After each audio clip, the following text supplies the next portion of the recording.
Read, adapted by Cynthia Liu, narrated by Emily Marceau. Chapter 1. The number one rule in Mei Lin Lee's family: honor your parents. They are the supreme beings who gave you life, who sweated and sacrificed to put a roof over your head, food on your plate, like so much food, an epic amount of food. The least you could do in return was every single thing they asked. Some people might say, be careful, honoring your parents sounds great, but if you take it too far, well, you might forget to honor yourself. Luckily, Mei Lin did not have that problem. She did her own thing and made her own moves 24/7, 365. She wore what she wanted, said what she wanted, and did not hesitate to do spontaneous cartwheels if she felt so moved. Now that it was 2002 and she was 13, Mei Lin was officially an adult, at least according to her Toronto Transit streetcar pass. One bright and sunny morning, Mei arrived at Pearson Middle School. The day was like any other. Mei wore her glasses and a cardigan, and she rocked sneakers with a favorite pair of pink ankle socks. She ran up the steps, armed with her flute case covered with stickers that said things like, "This girl loves math," and "Save the whales." A digital pet game dangled from her backpack strap. Mei burst through the front doors and spotted one of her besties, Miriam, standing by her locker. "Miriam!" Mei called. Miriam rushed over. "Hey!" she said. They did a special handshake, bumped rears, and laughed. Just then, Priya, another friend of Mei's, showed up beside them. Her face was buried in a teen vampire novel as they all began to walk together. "Yo," she said. Before Mei could respond, she was interrupted by a girl yelling in Korean at a bunch of hallway litterers. That could only be Abby. "Abby!" Mei called. Abby turned. "What's up, Mei?" She ran to join them. "Ready to change the world?" Mei said. The four girls wiggled their fingers together. "So ready," Miriam replied. "I was born to do this," Priya said matter-of-factly. "Let's burn this place to the ground," Abby screamed. The school day began, and Mei, as usual, was on her game. During math class, she was the first to raise her hand. Y = -4. During French, Mei spoke with perfect pronunciation. "J'aime le fromage blanc." In geography, she called out the correct answer.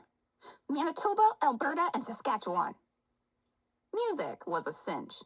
Mei rocked her flute while her classmates winced. Mei did not mess around in grade 8. Her math teacher described her as a very enterprising, mildly annoying young lady. Kids would probably call her a major weirdo. Tyler, a boy Mei wanted nothing to do with, called her an overachieving dork narc. But name-calling didn't bother Mei one bit. She accepted and embraced all labels. Finally, the school bell rang, and Mei pushed her way past other students leaving the school building. "Coming through," she said. Miriam, Priya, and Abby followed close behind as Mei went outside. "Share the sidewalk, people," called Mei. The friends walked together until they reached Daisy Mart, a convenience store. Miriam gasped. Mei. She grabbed Mei's backpack and yanked her backward. "Come see this." Miriam dropped to the ground so they couldn't be seen through the store windows. "Come on."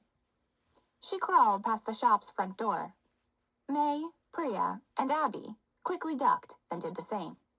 Then, one by one, they peeked through a window.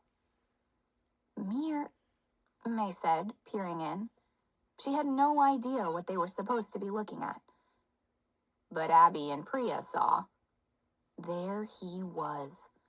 A gorgeous, scruffy-looking 17-year-old clerk working behind the counter.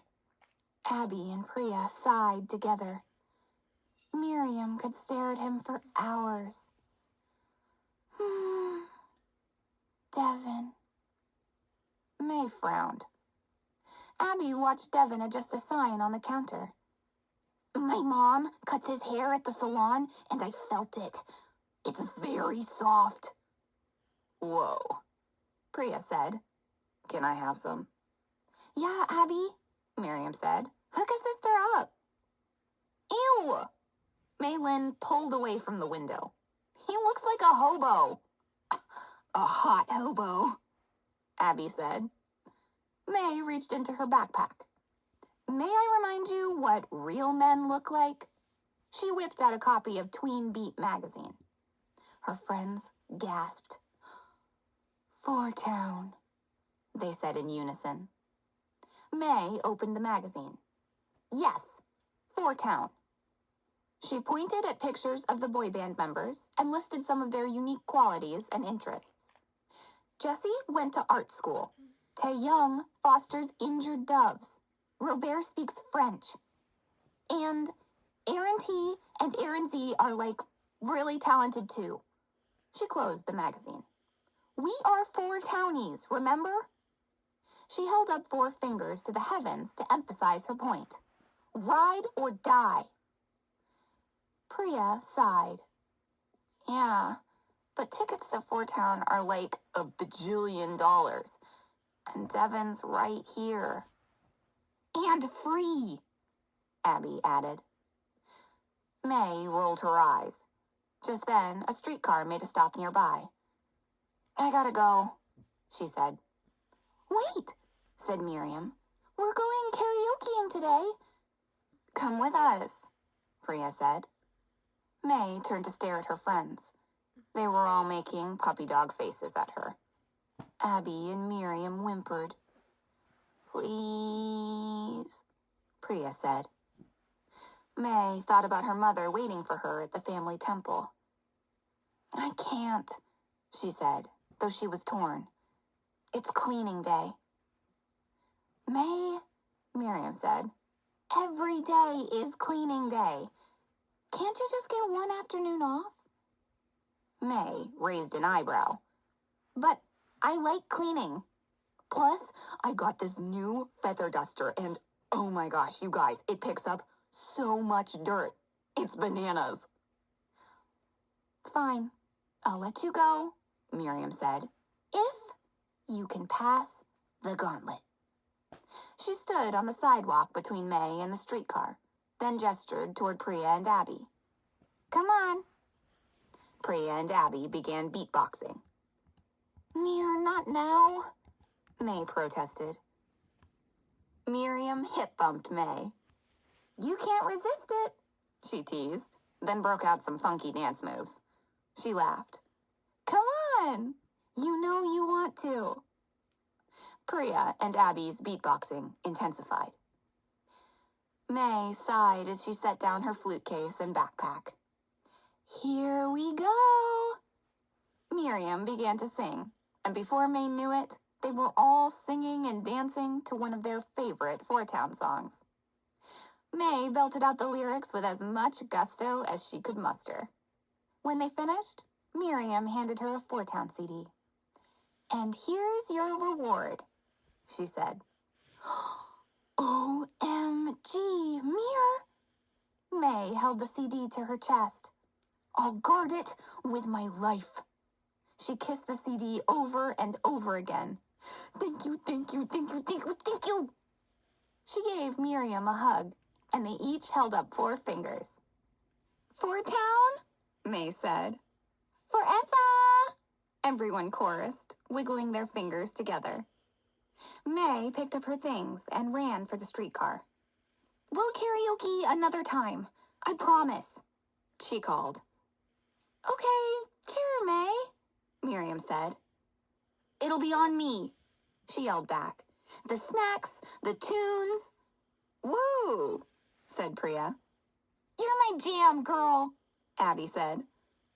May got on board, then waved from a back window as the streetcar pulled away. Priya watched her go, thinking of how May was always so eager to please her mother. She's so brainwashed, she said to the others.